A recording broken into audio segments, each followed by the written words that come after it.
this show has some promise.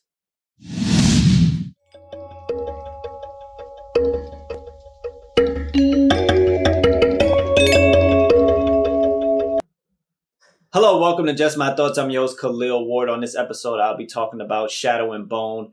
It's a Netflix series. It's like a fantasy series. It's 8 episodes. They're about like 50 minutes each. You follow Alina. She's the real main character, but it's like a bunch of different groups you follow. But let's talk about Alina. She's an orphan. Her best friend is Mal. They look out for each other, and in this world, there's people with abilities. They're like X-Men. They call Grisha. And at a young age, you get tested to see if you have any of these abilities. And it could be anything from, summoning fire or wind. There's these people called heart renders. They could make your heart slow down. They could make it speed up. They could tell if you're lying or telling the truth based on how your heart beats. So Alina, Mal, and Mal, they avoid taking the Grisha test, when they're younger. And they ended up joining the first army. And Mal is a tracker. Alina is a map maker. And they are trying to get around what's called the fold. And the fold is this place of darkness, that separates these lands. And most people don't go through the fold because there's like monsters and everything. They go around the fold. So Alina and Mal are tasked with going into the fold to get to the other side.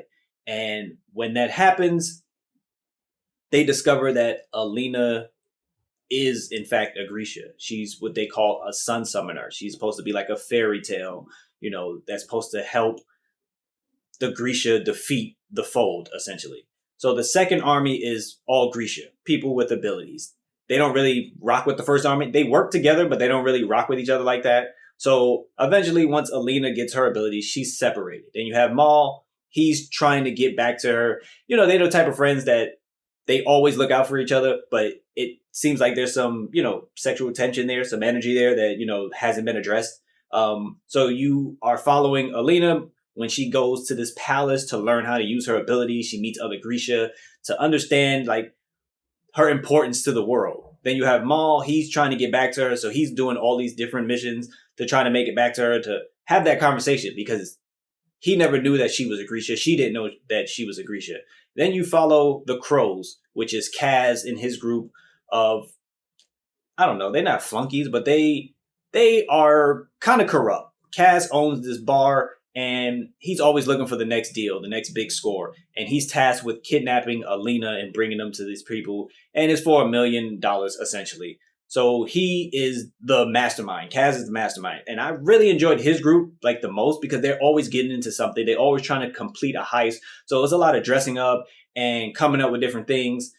Jesper is with him. Jesper is good with the gun. He can shoot anything. Kaz is always coming up with the plans. And then you have Anej.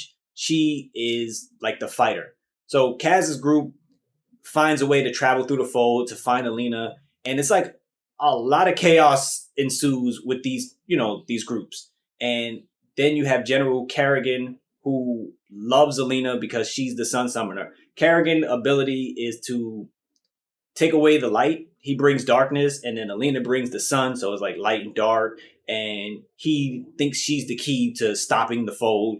But everybody can't be trusted in this world because everybody has hidden agendas, that they want to complete. So in the 8 episodes, you learn a lot. When you're with Alina, you learn a lot about her abilities and different Grisha and the history of the fold. When you're with Mal, you see how tough he is and how determined he is to save her and care for her. And then you with Kaz, you also learn different things about the shadiness of what's going on with all these different groups. So it's not like the most complicated thing, but things happen in the show. Unlike what's that show that I reviewed? The Letter for the King.